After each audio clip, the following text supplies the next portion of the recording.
Hello दोस्तों, फिर से मौजूद है आपका दोस्त आपका होस्ट सोनू चौधरी। तो सभी को मेरी तरफ से हाथ जोड़कर राम राम, जय सिया राम, जय हिंद, जय भारत। आज को जो हमारा वीडियो सेक्शन होगा वो होगा हाइड्रोकार्बन्स के ऊपर कि किस तरीके से ऑर्गेनिक कंपाउंड की डेवलपमेंट होती चली गई, फिर उसको किस में कन्वर्ट किया गया हाइड्रोकार्बन्स की फॉर्म के अंदर, फिर उसका डिस्कशन करते हुए नजर आएंगे। तो आज बेसिक इंट्रोडक्शन दिया जाएगा कि ऑर्गेनिक कंपाउंड जो है वो किस तरीके से इंट्रोड्यूस किए गए, कौन कौन से ऐसी थ्योरी है जिसके आधार पे पता चला कि ऑर्गेनिक कंपाउंड जो है वो एग्जिस्ट करता है किसके ऊपर, धरती के ऊपर। किस तरीके से उनकी पहली बार प्रिपरेशन की गई, पहला ऑर्गेनिक कंपाउंड कौन सा था। तो आज बेसिक इंट्रोडक्शन होगा, फिर हम चलेंगे हाइड्रोकार्बन्स के ऊपर, फिर देखेंगे कि हाइड्रोकार्बन्स को किस तरीके से क्लासिफाई करते हैं, और फिर अपने केमिकल सेक्शंस की तरफ बढ़ते हुए नजर आएंगे धीरे धीरे कि किस तरीके से आप इथेनॉल की प्रिपरेशन करेंगे, एसिटिक एसिड प्रिपेयर करेंगे। तो जो भी लोग इस वीडियो सेक्शन को देख रहे हैं उन सभी को एक बार फिर से विनम्र भाव से हाथ जोड़कर जय श्री राम, जय हिंद, जय भारत, सत श्री अकाल। उम्मीद करता हूँ आप स्वस्थ होंगे, मस्त होंगे। तो हमेशा की तरह अपने वीडियो सेक्शन को शुरू करने से पहले आज आपके लिए 4 लाइनें लेके आया हूँ फिर से।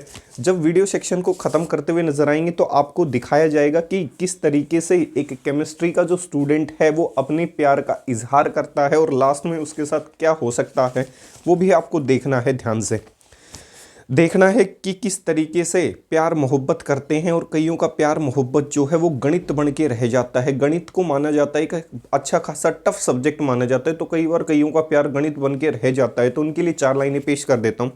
अब क्या लिखूँ मैं अपनी कहानी का हाल, अब क्या लिखूँ मैं अपनी कहानी का हाल, मैं सरल हूँ हिंदी सा वो जैसे गणित। तो उम्मीद करता हूँ कईयों का प्यार मोहब्बत ऐसा ही हो रहा होगा, गणित का सवाल हो रहा होगा, कॉम्प्लेक्स नंबर में चला गया होगा, ठीक है, बाबू सोना टाइप हो गया होगा कि कॉम्प्लेक्स टाइप हो गया होगा। तो इसीलिए कह रहा हूं कि कॉम्प्लेक्स चीज़ों से दूर रहें, ठीक है। जब वीडियो सेक्शन को खत्म करेंगे तो एक बेहद शानदार सी शायरी सुनाता हुआ नजर आऊंगा केमिस्ट्री के स्टूडेंट के ऊपर कि जब केमिस्ट्री का स्टूडेंट किसी केमिस्ट्री लैब में जाता है तो उसको भी उस समय क्या हो सकता है, प्यार हो सकता है। तो उसके प्यार के बुखार को किस तरीके से उतारते हुए नजर आएंगे वो देखेंगे वीडियो सेक्शन के अंदर। तो सबसे पहले जिस चीज़ के लिए पहुंचे हैं वो कर लेते हैं। तो वीडियो सेक्शन जो है वो होगा किसके ऊपर, ऑर्गेनिक कंपाउंड्स के ऊपर, सही है। बिल्कुल सेपरेट सेक्शन है ऑर्गेनिक कंपाउंड्स, हर चीज़ को एक एक टर्म को समझाई जाएगी, ठीक है। ऑर्गेनिक कंपाउंड्स होते क्या हैं, सबसे पहले प्रीवियस टाइम की बात कर लेते हैं। इन एंशियंट टाइम, एंशियंट मतलब पुरातन समय की बात कर लेते हैं। In ancient time, in ancient time ये माना गया था, it is observed that, it is observed that, it is observed that those, it is observed that those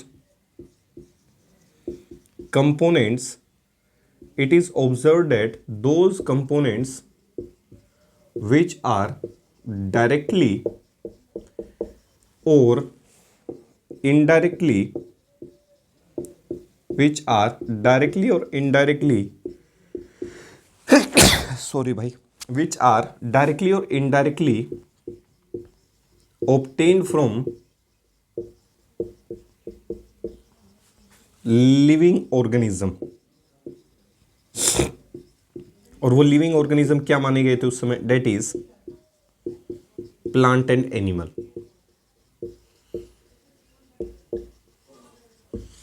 are considered as organic compound. पुराने समय की अगर बात की जाए तो 2 प्रकार के कंपाउंड उस समय डेवलप किए थे, एक ऑर्गेनिक कंपाउंड और एक इनऑर्गेनिक कंपाउंड। तो पुराने समय के अनुसार जब पहली बार लोगों ने इस चीज़ को पढ़ा तो लोगों ने क्या महसूस किया कि ऑर्गेनिक कंपाउंड वो कंपाउंड हो सकते हैं जो डायरेक्टली और इनडायरेक्टली किससे ऑब्टेन किए जा सके, प्लांट या एनिमल से, मतलब किसी लिविंग सिस्टम से अगर आप डायरेक्टली और इनडायरेक्टली किसी चीज़ को ऑब्टेन कर सकते हैं तो वो किसका काम कर सकता है, उस समय के अनुसार ऑर्गेनिक कंपाउंड का काम कर सकता है। जैसे उदाहरण के लिए फॉर एग्जांपल हमने क्या पढ़ा था, फॉर्मिक एसिड पढ़ा था, याद आई होगी, सही है। फॉर्मिक एसिड का जो फॉर्मूला है वो हमने पढ़ा था HCOOH। फॉर्मिक एसिड ऑब्टेन्ड किससे होती है? रेड आंट से। सही है। शब्द है फॉर्मस, जिसका ग्रीक भाषा में मीनिंग होता है रेड आंट। तो कह सकता हूं एक ऐसी एसिड जो एनिमल से ऑब्टेन की गई होगी, वो एनिमल कौन सा रहा होगा? रेड आंट कह सकता हूं। तो इसके आधार पे लोगों ने डायरेक्टली और इनडायरेक्टली माना, जैसे हमने पढ़ा था ऑक्जेलिक एसिड। तो ऑक्जेलिक एसिड जो है वो किससे ऑब्टेन हो सकती है? टमेटो से ऑब्टेन हो सकती है। तो टमेटो कहाँ लगता है? प्लांट के ऊपर, कह सकता हूं। तो डायरेक्टली और इनडायरेक्टली आपने प्लांट या कहां से ऑब्टेन करवाई? एनिमल से। तो उस समय के अनुसार लोगों का मानना था इन चीजों को आप ऑर्गेनिक कंपाउंड में क्या कर सकते हो? कंसिडर कर सकते हो। इतनी चीज क्लियर हो गई होगी। सही है। दूसरी जो टर्म आई यहां से, दूसरी टर्म थी इनऑर्गेनिक कंपाउंड्स। कौन से कंपाउंड्स? Inorganic compounds. दूसरी जो टर्म आई वो थी इनऑर्गेनिक कंपाउंड। पहली टर्म क्लियर हो गई होगी कि ऑर्गेनिक कंपाउंड्स होते क्या हैं पुराने समय के अनुसार। इनऑर्गेनिक कंपाउंड क्या माने गए? अकॉर्डिंग टू एंशिएंट टाइम, पुरातन समय के अनुसार, according to ancient time, according to ancient time, those substances which are directly or indirectly, which are directly or indirectly obtained from non-living system। जैसे नॉन लिविंग सिस्टम क्या है? From earth crust, धरती की बात कर लेते हैं। अगर वहां से आपके डायरेक्टली और इनडायरेक्टली ऑब्टेन्ड होते हुए नजर आए कंपाउंड्स, सही है, नॉन लिविंग सिस्टम से, तो ऐसे कंपाउंड्स को आप केमिस्ट्री में क्या कह सकते हो? इनऑर्गेनिक कंपाउंड्स कह सकते हो। Are called as inorganic compound. ऐसे कंपाउंड्स को आप इनऑर्गेनिक कंपाउंड्स कह सकते हैं जो डायरेक्टली और इनडायरेक्टली किससे ऑब्टेन हो? अर्थ क्रस्ट से ऑब्टेन हो, किसी नॉन लिविंग सिस्टम से ऑब्टेन हो। तो पुराने समय के अनुसार आप इन्हें इनऑर्गेनिक कंपाउंड कह सकते हो। जैसे हमने पढ़ी थी मिनरल एसिड, याद आई होंगी। जब चैप्टर नंबर 2 करवाया था तो वहाँ मिनरल एसिड्स पढ़ी थी।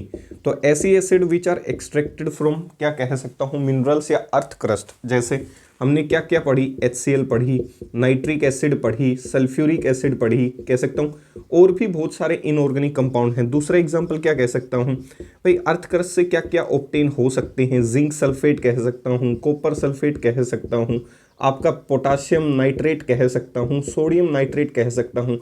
तो सारे के सारे इनऑर्गेनिक कंपाउंड कहीं ना कहीं उस समय के अनुसार डायरेक्टली और इनडायरेक्टली किससे ऑब्टेन हो पा रहे थे? आपके अर्थ क्रस्ट से ऑब्टेन हो पा रहे थे। सही है भाई, इतनी चीज क्लियर हो गई होगी। इधर देखना है, इधर ऑब्जर्वेशन रखनी है, ठीक है, दाएं बाएं ना देखें। इससे क्या है कि आपकी कंसंट्रेशन लेवल में कमी आ जाएगी, और इस समय कंसंट्रेशन लेवल में कमी नहीं आनी चाहिए। सही है। एक छोटी सी बात ध्यान आ रही है मुझे। अगर मान लो किसी व्यक्ति की शादी हो जाए, भाई शादी के नाम से ऐसे मेरी तरफ मत देखा करो। अगर मान लो किसी व्यक्ति की शादी हो जाए और शादी होने के बाद मान लो उसकी पत्नी नर्स हो, सही है, और गलती से उस व्यक्ति को अपनी पत्नी से मिलने हॉस्पिटल में जाना हो, तो वो नर्स को किस नाम से बुलाएगा भाई? सोच के बताना। सोचो। आंसर क्या होगा? सिस्टर के नाम से बुलाएगा। किस नाम से बुलाएगा? सिस्टर के नाम से। उसकी भी देख लो भाई, अजीब ही पीड़ा है। अपनी ही पत्नी को किस नाम से जानना पड़ेगा? उसे सिस्टर के नाम से जानना पड़ेगा। सही है, देख लो भाई, कह सकता हूँ इतनी चीज़ें क्या हो गई होगी? क्लियर हो गई होगी। सही है। तो यहाँ पे इन चीज़ों को क्या कर सकते हो आप? ऑब्जर्व कर सकते हो। ठीक है, इन चीज़ों का थोड़ा सा क्या रखना है? ध्यान रखना है।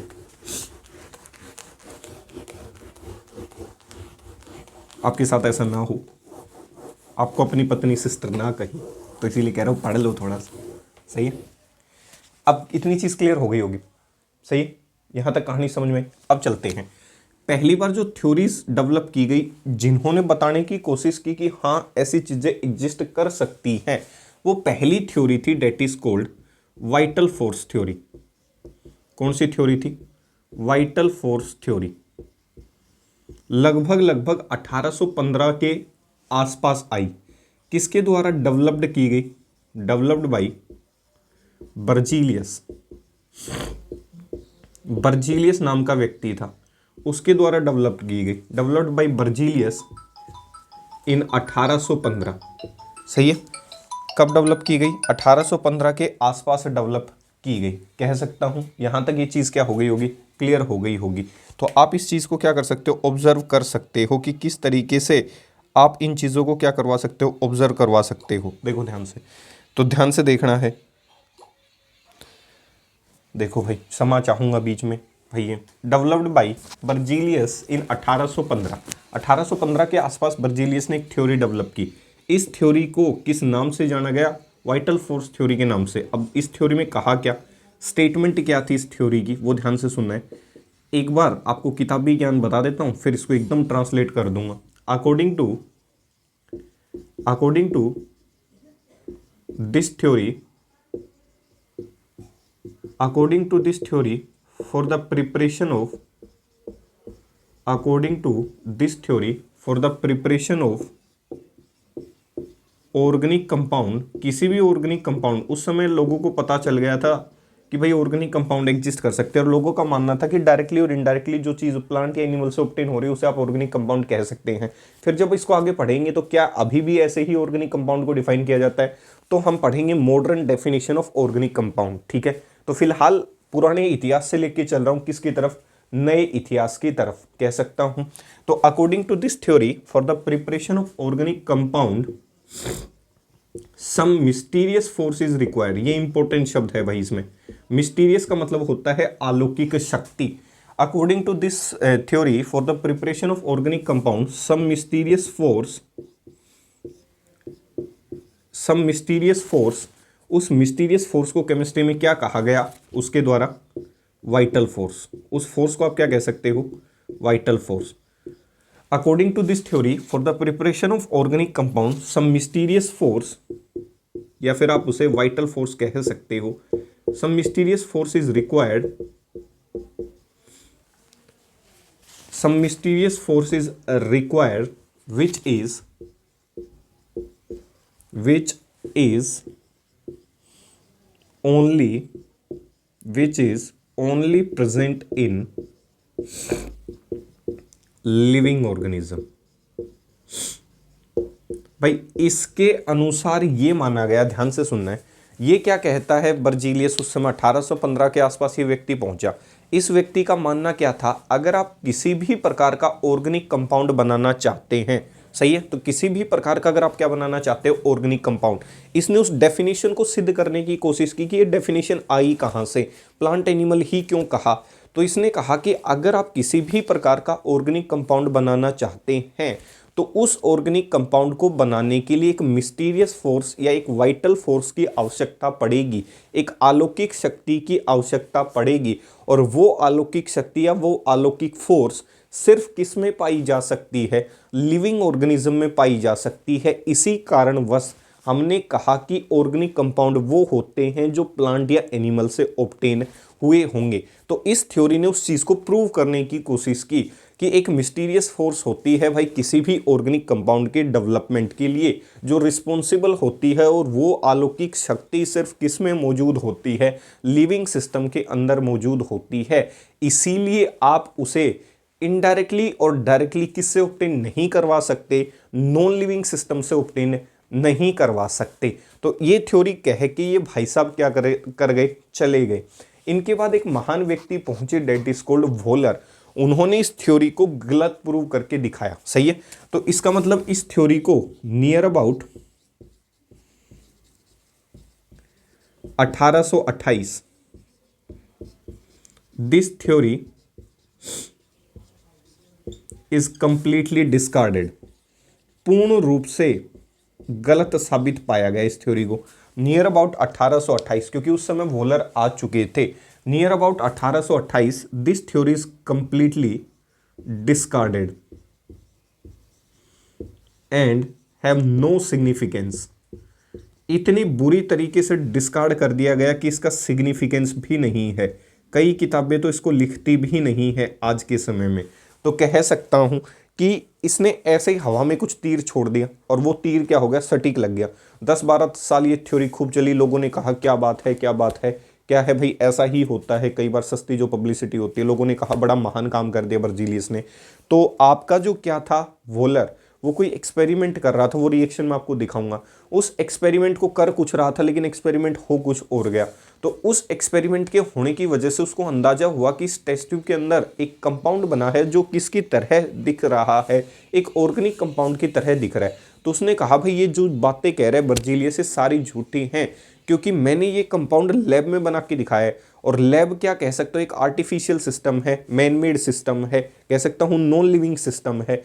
तो नॉन लिविंग सिस्टम में तो मिस्टीरियस फोर्स थी नहीं, फिर ये अचानक से ऑर्गेनिक कंपाउंड बना कैसे? इससे जब पूछा गया, इस भाई साहब के पास उत्तर नहीं था, इसने तो कहा था सिर्फ लिविंग सिस्टम में ही मिस्टीरियस फोर्स होती हैं। तो अब दूसरी थ्योरी की तरफ चलते हैं, that is called Wohler theory, या वोलर सिंथेसिस के नाम से आप उसे क्या कर सकते हो, जान सकते हो। सही है, इतनी चीज क्लियर हो गई होगी। देखो ध्यान से, दूसरी जो थ्योरी है इंपॉर्टेंट इसके अंदर, इस थ्योरी को डिस्कार्ड करने के लिए, दूसरी वोलर्स सिंथेसिस या वोलर्स थ्योरी, आप जो उसे कहना चाहें कह सकते हैं। वोलर का थ्योरी कह सकते हो, वोलर की सिंथेसिस कह सकते हो। इस थ्योरी को डिस्कार्ड करने के लिए एक थ्योरी आई, that is called Wohler synthesis. दी किसने? वोलर नाम का साइंटिस्ट था, प्रपोज्ड बाई या गिवन बाई वोलर। कह सकता हूं कब दी? 1828 के आसपास। किसके द्वारा डेवलप्ड की गई? डेवलप्ड बाई वोलर, साइंटिस्ट था भाई। सही है, कब दी गई? लगभग 1828 के आसपास। ठीक है, ये पहला व्यक्ति था जिसने ऑर्गेनिक कंपाउंड का निर्माण करके दिखाया पहली बार। किसके अंदर? लैब के अंदर। तो ऑब्जेक्टिव क्वेश्चन जो कॉम्पिटिटिव एग्जाम की तैयारी करते हैं उनके लिए, कि आपसे पूछ सकता है ऐसा कौन सा पहला व्यक्ति था जिसने बिना किसी मिस्टीरियस फोर्स की सहायता से पहला ऑर्गेनिक कंपाउंड बना के दिखाया? तो व्यक्ति था वोलर। उस ऑर्गेनिक कंपाउंड का नाम क्या था? वो था यूरिया। कौन कौन सी रिएक्शन हुई होंगी वो मैं आपको इधर पढ़ाऊंगा। किस प्रकार की रिएक्शन रही होंगी? आपकी दो प्रकार की रिएक्शन इसमें हुई होंगी, एक डबल डिस्प्लेसमेंट रिएक्शन और एक आपकी थर्मल डिकम्पोजिशन रिएक्शन, या फिर जब बड़ी क्लासेस के लिए पहुंचोगे तो रीअरेंजमेंट रिएक्शन भी इसके अंदर हुई होगी। तो कह सकता हूं इस तरीके से आपका क्या प्रिपेयर किया गया होगा? यूरिया तैयार किया गया होगा, first man made organic compound in lab. ये ध्यान रखना है। सही है, स्टेटमेंट क्या कही वोलर ने? According to Wohler there is no such, according to Wöhler, there is no such mysterious force is required to synthesize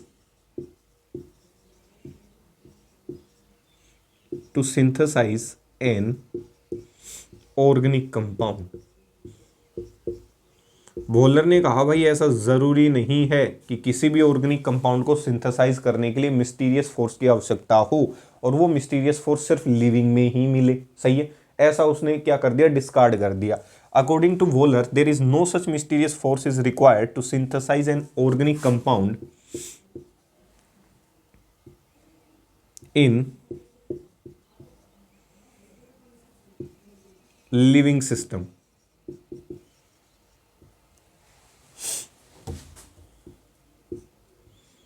The given or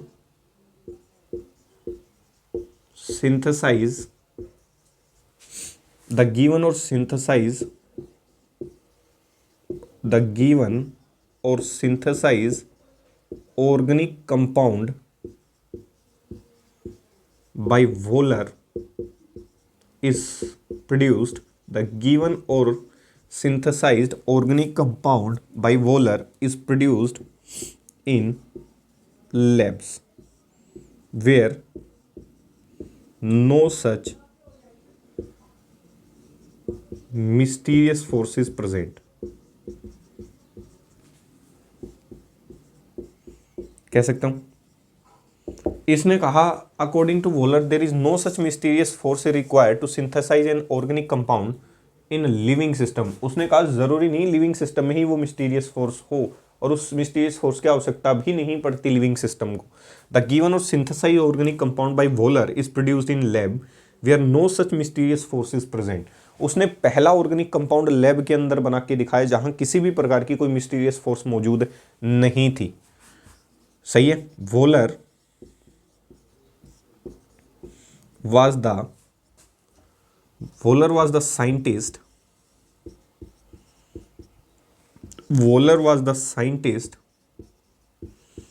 which synthesized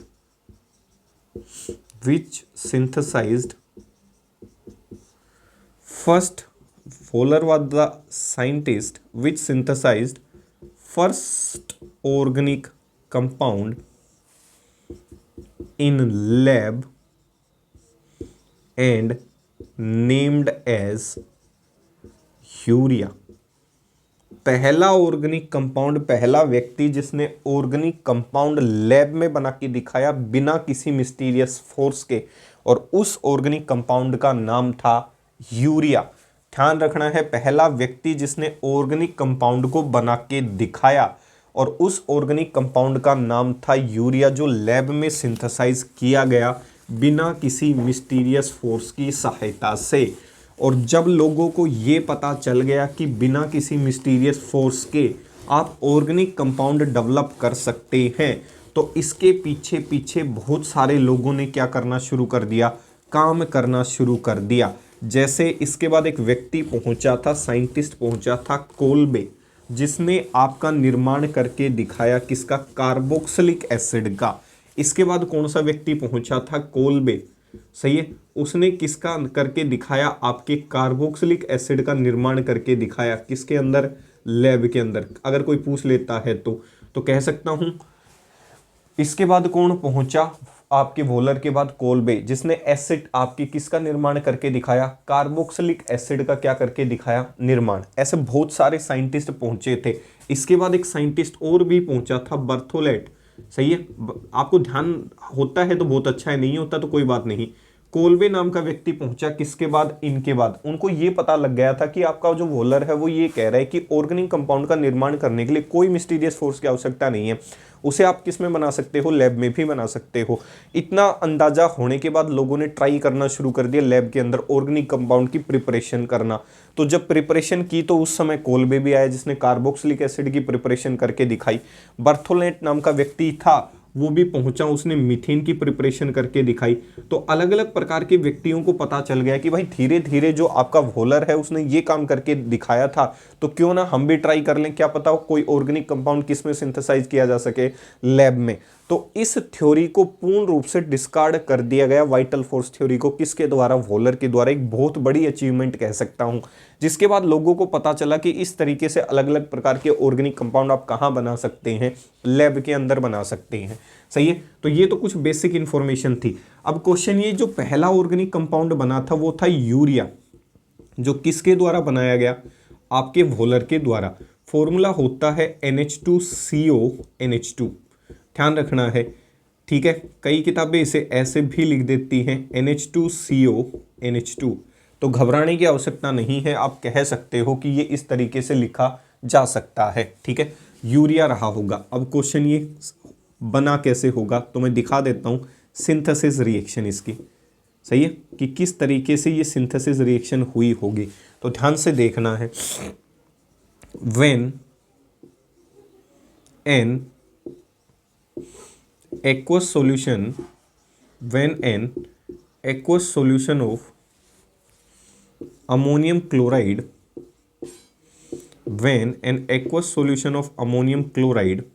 देखो भाई, ठीक है, एनसीईआरटी के अनुसार तो माना गया है अमोनियम क्लोराइड। कुछ किताबों के रेफरेंसेस और दे देता हूं। अमोनियम क्लोराइड के साथ साथ कईयों का मानना है कि अमोनियम सल्फेट भी रहा होगा, तो सही है, लेकिन आपको फोकस किसके ऊपर ज़्यादा रखना है, अमोनियम क्लोराइड के ऊपर। और अमोनियम सल्फेट, अमोनियम क्लोराइड का फॉर्मूला पीछे सिखा दिए थे, फॉर्मूले मेकिंग, NH4Cl। और अमोनियम क्या रहा होगा, सल्फेट कह सकता हूँ। और दूसरा क्या रहा होगा, अमोनियम सल्फेट रहा होगा। अमोनियम सल्फेट का फॉर्मूला क्या होगा, NH4 2SO4।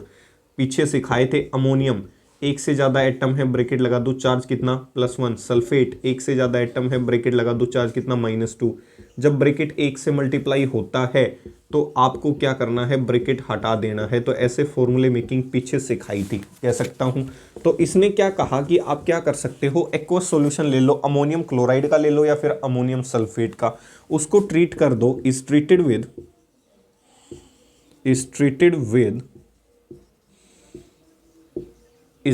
with an aqueous solution of potassium cyanate. उसको किससे ट्रीट करवा दो, पोटाशियम साइनेट के साथ। किसके साथ, पोटाशियम साइनेट के साथ। फॉर्मूला क्या होगा, KCNO। सही है। Result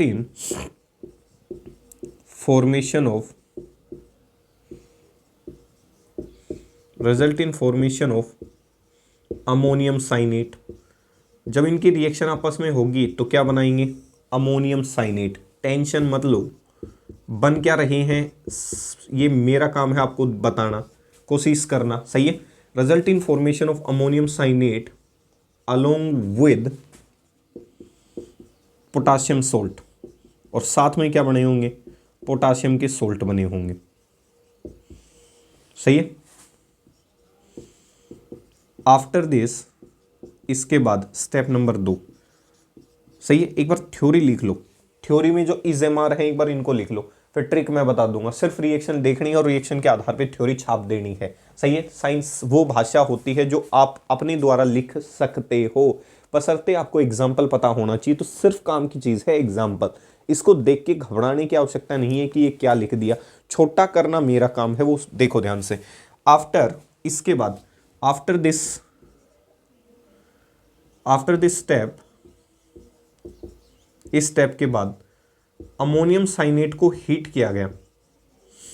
after this step ammonium cyanate formed is heated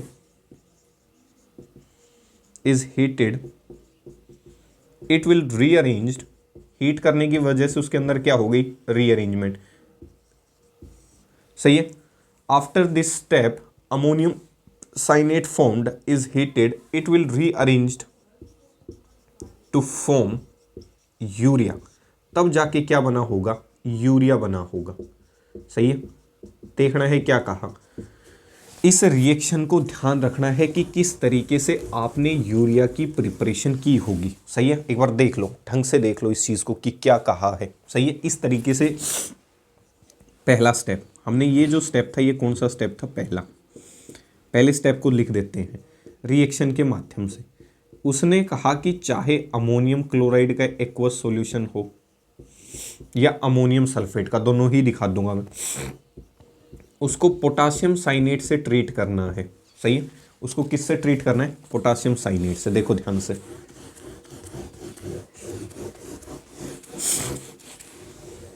उसको किससे ट्रीट करना है, पोटाशियम साइनेट से ट्रीट करना है। देख लो ध्यान से। अब देखो ये क्या था, अमोनियम क्लोराइड,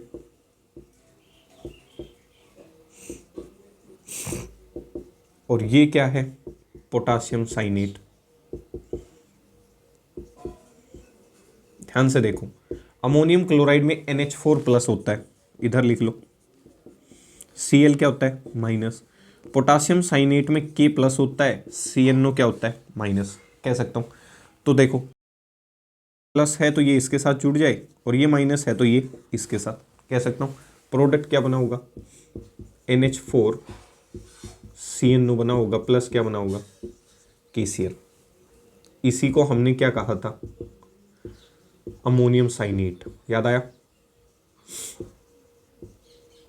किस प्रकार की रिएक्शन है, देखो दो स्पीसीज जो हैं, दो स्पीसीज या आइंस अपनी रिएक्शन में क्या कर रही हैं, पोजीशंस की अदला बदली कर रही हैं। तो ये जो रिएक्शन है ये किसका एग्जाम्पल है, मार्क कर लेना। This reaction is also an example of, एक ऐसी रिएक्शन जिसमें आयंस अपनी पोजीशन को एक्सचेंज करती हुई नजर आई, और वो भी दोनों तरफ से। तो याद करो वो दिन जब पहली बार पढ़ाई थी, डबल डिस्प्लेसमेंट रिएक्शन।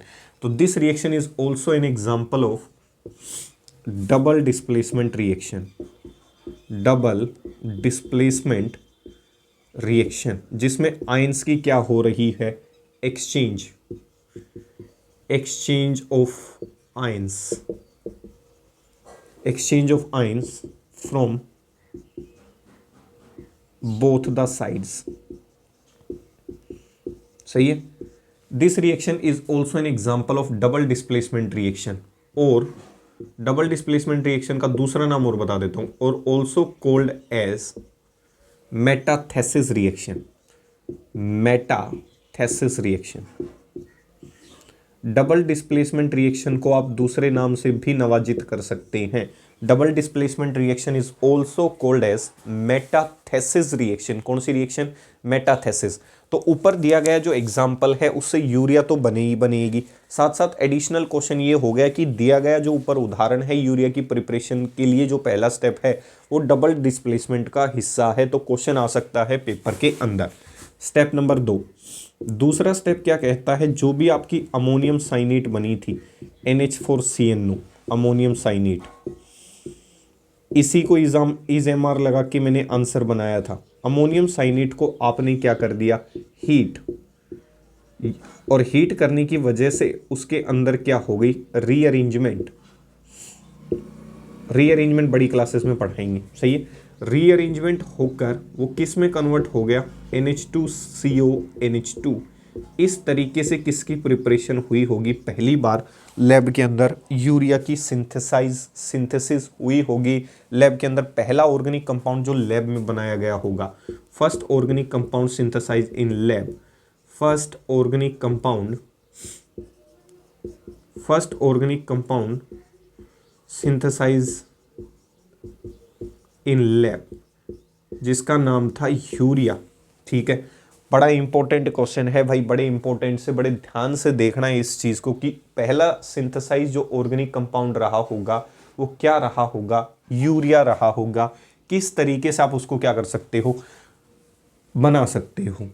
अब इस रिएक्शन को भी पीछे लेके चलता हूं। This reaction is also considered an example of thermal decomposition reaction. Heat लिख दे या फिर डेल्टा लिख दे। This reaction is also considered an example of thermal decomposition reaction. याद करो वो दिन जब डीकम्पोजिशन रिएक्शन पढ़ाई थी, और डीकम्पोजिशन भी अलग अलग प्रकार की पढ़ाई थी, थर्मल, फोटोलिटिकल, इलेक्ट्रोलिटिकल डीकम्पोजिशन।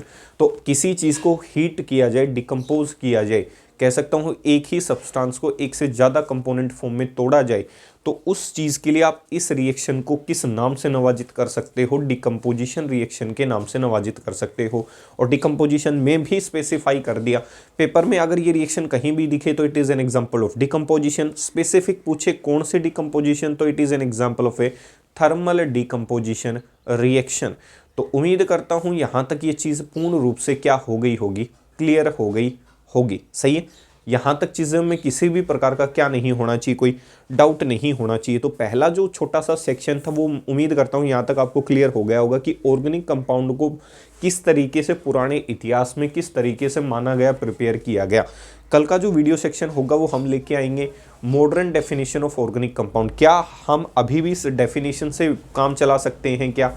अब आपको ये देखना पड़ेगा कि इस डेफिनेशन से अब हम काम नहीं चला सकते। क्या डेफिनेशन थी? ऑर्गेनिक कंपाउंड वो होते हैं जो डायरेक्टली और इनडायरेक्टली प्लांट या एनिमल से ऑब्टेन्ड हो।